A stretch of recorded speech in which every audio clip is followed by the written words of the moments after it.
Hey y'all, Matt Fouch here on the couch with Fouch, and one of the sponsors of today's interview video is Christian Healthcare Ministries. Now, just a few years ago when my family got the notification in the mail from Blue Cross and Blue Shield that our premium was going to at least double, we knew we had to make a change. So we started looking at other opportunities. One of the things we came across was Christian Healthcare Ministries.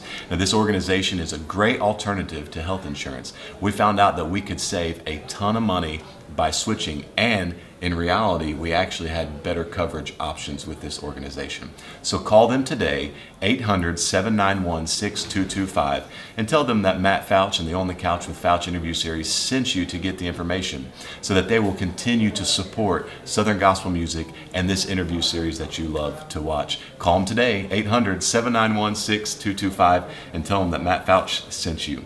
Guys, have a great day and enjoy the interview.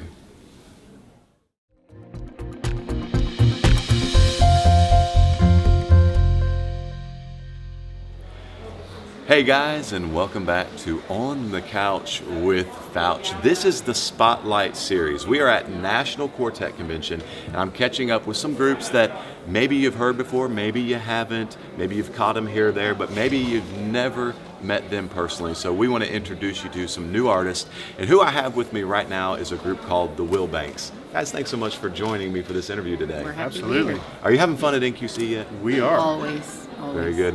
Now, we have had to actually step back, make a transition, make a change. Maybe some of these interviews you've watched for On the Couch with Fouch from NQC this year have been done from a different type of couch in a different setting, different room. We've had to punt and go to Plan C. So what we're doing is we're actually borrowing the couch at Joseph Habedank's booth. He said, yeah, that's fine, you can do that as long as you give me some more FaceTime. So he's looking down over us today for this interview, and so we thank you, Joseph. Thanks, Joseph, for letting us use your booth and your couch, man. Hey guys, a lot of the questions coming in from folks when we let them know that we were going to be interviewing you guys was just simply questions about, are you a family? When did you get started? Where are you based? How many dates do you do? All that kind of stuff. So give these folks the rundown, and I'll tell y'all, this is Monica and Jason, but there's more people in the group. So let these folks know about the group. Monica, Jason. I'm the daughter of Terry and Renee Wilbanks, who make up the rest of the Wilbanks. All right. We are on the road all year long, but we hail from the great state of Texas. My husband is a native Texan, and he doesn't think there's any place else to be, but we're originally from Michigan. Been gone so long, I claim Texas as home. Okay, very good. How many dates a year do you guys do? We do 120 to 150 days a year. We're on the road year round. So yeah, a lot of fun. We do as many as they let us do. Yeah. Now, I heard you guys sing 2 nights ago, I think it was Monday night. here, 2 or 3 nights ago, and y'all did a song called "If It Ain't Broke, Don't Fix It." Yeah. Now, I heard you up there. You've got a unique voice. It was awesome. I'll Now, say thanks. yeah, it was fantastic. But who would you say people compare your vocal stylings to? Because it's not similar to really anybody. Very many people here at NQC, at least. I'm mixed up. I tell people I grew up about an hour north of Detroit, so I was 14. But my roots, both sides of my family, all hail from Northeast Arkansas, Mississippi, and they like their music Southern fried. Yeah. So I heard a wide gamut. My father was the music director at our home church in Michigan, and we had everything from choral music to, Andre Crouch to the Gaither Vocal Band to everything. So I liked all of it. I listened to a lot of, I know this is secular, not in the gospel world, but I listened to a lot of Whitney Houston, but I also listened to Winona Judd. So I guess I'm stuck somewhere in the middle, and I've heard comparisons to, I don't put myself on that level, but both extremes, from country to gospel to, Well, vocal styling is not, Yeah. people ask me or say to me, hey, I think you sound like George Yance. I think you sound like J.D. Sumner. I think you sound like Big Chief. I think you sound like, and I'm like, sitting back like, these guys none of them sound alike. They're not the same. Right. But everybody's got their own opinions when they hear you and what you sound like to them. And I think at the end of the day, what it boils down to is if they like your singing, it reminds them of who they they like. Yep. Right. Yep. And so regardless of what you technically sound like, it's who they I'll like. take it. Thank you. It's a compliment. Absolutely. Most recently, I heard Linda Randall. I said, I'll take that. Yeah. Go ahead. What were you going to Yeah, say? and we, when you start singing, when you start playing, you mimic who you like. Yeah. And so all of that kind of influences you, and it's what makes music wonderful. Yeah. So you guys are in Texas. You're traveling around the country doing concerts, 120 to 150 dates a year. What is the mission statement or the vision for the Wilbanks as you guys are going out and doing your ministry? We just want to give people something that will help them connect with the gospel. Yeah. We say we love it all, we like it all. So, Variety. as far as variety and style, and so we do it all. Yeah. And there are going to be some people because of culture, because of whatever, where they grew up, region, they're going to like a cappella, or they're going to like Southern, or Absolutely. they're going to black gospel or whatever. And what we found is that if you give them one thing, like we were talking about, if you give them one thing they like, they're going to like everything you do. But it helps us connect with a broader audience. Ultimately, that helps. That gives them an opportunity to listen to you. Yeah. They're going to be willing to listen to you, and then you're going to be able to tell them what you need. And ultimately, the greatest, most awesome message in the world is the gospel. Yeah, for sure. One of the biggest compliments to us is when people come back and say, my 9-year-old, my 5-year-old listens to your music every night when they're getting ready to go to bed, and they sing all your songs. And then when the sweet little grandmas come back to the table and say, I really enjoy your music, when you've got a broad audience, that's... So connect with as many people as possible. That's okay. And share the hope, Right. the salvation of Jesus Christ with them through your music. Speaking of songs, you're saying kids love your songs, fall asleep listening to songs. Back to If It Ain't Broke, Don't Fix It. I've never heard anybody do that song, so I'm assuming it's original. It is. Okay, so with that being said, do you guys write most of your material? We do. Okay, do you write all of it or just a majority? Majority of it. Here at the National Quartet Convention, we're kind of known for Psalm 23, which was written by Eddie James, who does a lot of gospel and praise and worship, but it's a neat, we sing it almost, most people are familiar with the term rounds. We sing the song in rounds, so it's, catches people's attention. It's a unique arrangement. Can't take credit for that one. So we have a few that we do that are cover songs, as they say, but most of our stuff is original. Now, you mentioned earlier kind of some of the people that you kind of looked up to growing up singing and stuff like that. But as a whole, as the Wilbanks, who inspires, what musical influence inspires the Wilbanks as a whole, would you say? Well, years ago, before I was even singing with my parents, like I said, my father was the music director at our church, and so they did a lot of variety within the music department, but then they had a group. There was another girl that sang with my parents at the time, and they were a trio, and they did everything from gospel stuff from the Winans and Andre Crouch and all that to the Tallies. So, growing up, there's so many songs that we will go into maybe, when the presence of God moves in, kind of as a transition, a simple chorus, Hallelujah, praise the Lamb, or He is here. That I think, it goes back to the Tallies, which as a kid, I didn't know where the songs came from. I just sang them. They were nice songs, But so there's again influence from a lot of different backgrounds. But I don't know. What would you say? My earliest recollections of music in the house were a big LP of Bing Crosby Christmas. Yeah. So I've that got one goes of those. All the way we still have ours. And then there was also a classical symphony Christmas music, and I didn't like that one as much because there are no words. Yeah. But I came to enjoy it. But we had Andre Crouch in the house. We had my first concert was a Blackwood Brothers concert at Gold City when they first came, at Kingsman. Or do we sound like anybody?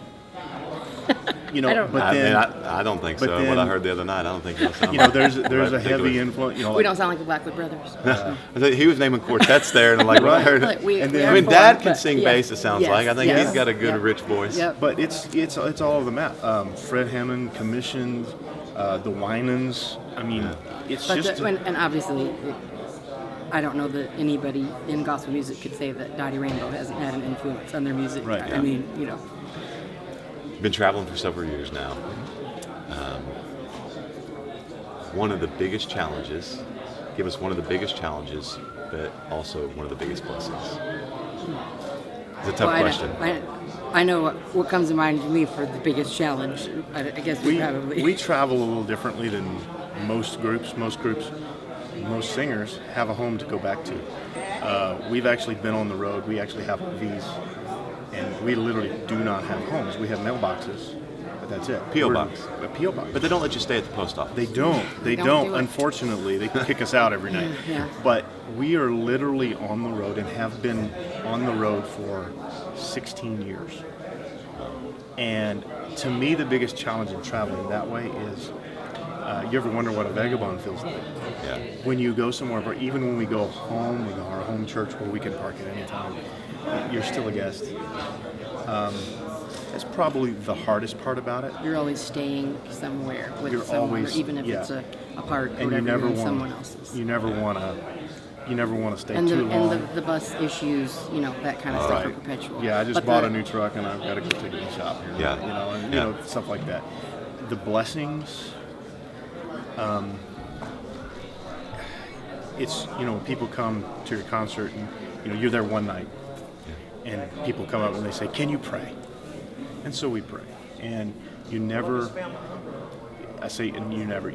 you rarely see instant results sometimes, and you just have to leave that to God. But then Sunday, a lady came up from 2 years ago, and we don't even remember. She said that she brought her need, and so we said, "Let's pray," and we prayed right there.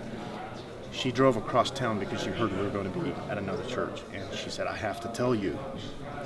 And what it was her son was in an accident, had a hole in his skull from the accident, and the doctor said, "You better pray or do something if you believe in God, because if this doesn't heal and it's not growing, his skull's going to collapse and he's going to die." So we prayed. She said she went to the hospital the next day, told the doctor, and the doctor said, "Well, now you need to quit praying. Stop praying. or- because it's growing so fast, we're afraid it's going to grow too much." Uh-oh. Is to And stop so praying now. those are the things that when you're getting down and you're stressed and you're doing, and you got a bunch of things going on, and you're just like everybody else in life. Yeah. We're no different than anybody else. We're just people, and this is our job. It's fun. We love doing it, but we're no different than anybody else. Those stories keep us. And fueled. when you hear those stories, like, okay, it was worth it. That two years ago we made a difference. We can make a difference today. Do I have time to add one quick Yeah, thing go to ahead. that? We have several concept videos floating around on social media, and another really cool testimony was an individual contacted us and said that they'd been away from God, and they were very bitter. They'd been through some horrible circumstances, and they had told their family, I don't want to hear about God anymore. And they said they were getting ready to end their life. And they contacted us and said, "I just happened to see one of your music videos scroll through my news feed, and God got a hold of my heart, and I'm back at the house of God now, living for God." So it's like you can't put a price tag on that. So I try to remember that when he's laying under the rig, fixing something. You're like, okay. We see those hands, right? Yeah, exactly. You mentioned a few minutes ago, we're just real people. And there's been a couple interviews I've done this week already that I've said this, and I want to reiterate it again. At the end of the day, we're all people, sinners saved by grace, that have challenges, that have trials. And when we are real with ourselves and with people around us, and the people that aren't even around us, maybe you're watching this interview and you're like, "Man, I feel alone. I feel like I'm the only one facing this." I guarantee you, there is someone else facing what you're facing right now, and you're not alone. Right. True.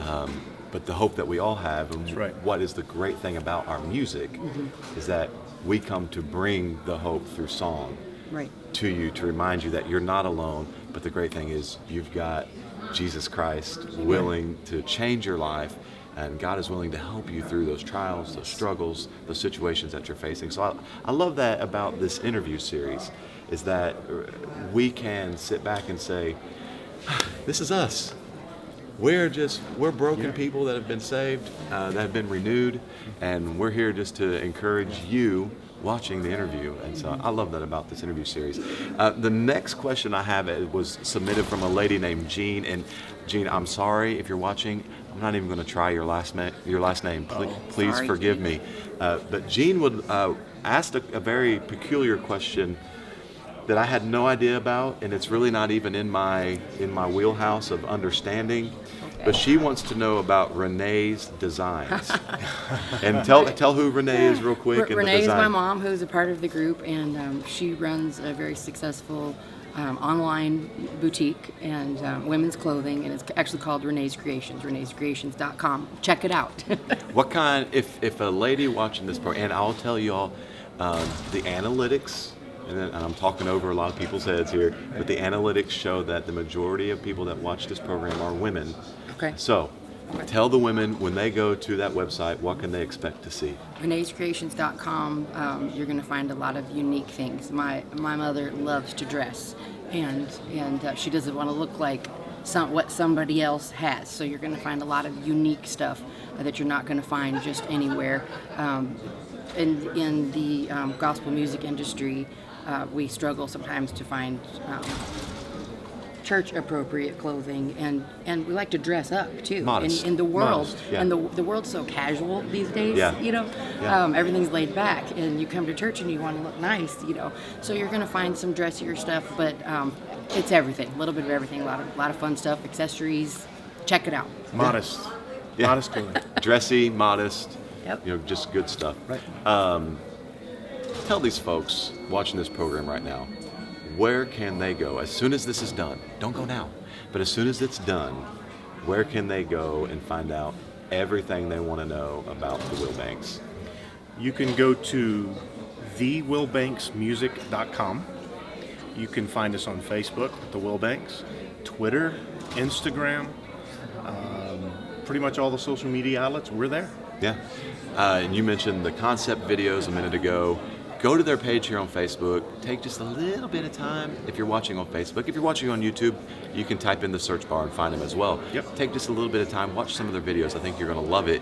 And thank you for watching, and like, subscribe, comment, share, all that stuff for this interview so that your friends and family know about On the Couch with Fouch. But to close this thing out, I'm doing a little thing that's called This or That, all right? And y'all, we'll see how closely y'all are. This is not fast-paced, okay? This is something a little different probably than what you've seen. This is not fast-paced. It's slow. It's very easy. But we're going to see how we'll just get into it, okay? Jog or hike? Hike. Hike. Okay, we're on the same page. That's good. Couch or recliner? Couch. Couch with Fouch. And that's what most people call this program. They can't even get the name right. It's On the Couch with Fouch. A lot of people say Fouch Couch. You're the couch guy. I keep saying Fouch on the couch. Couch on the couch, yeah. Okay, let's see here. Email or a handwritten letter? Handwritten letter. You got to pick one? Handwritten letter. I like those, but Yeah, we don't do them very often, but we do Okay, have we're the supposed to little. be quick. I know. We have the little wax seal. We actually have our own seal, we like to and be we actually Okay. do that during Christmas time. Okay. Because it's more personal. Okay, this one is really important. Toilet paper, over or under? Over. Over. Good job. I think we're all on the same page on that one. Yes. Under is just odd. It's just awkward. Over is the way it's Awkward. supposed to be done. Guys, thank you so much for joining me. I've had Thank a you. blast. Thank you. I hope you guys will go check out the Wilbanks and follow the rest of this interview series. And appreciate you guys watching On the Couch with Fouch.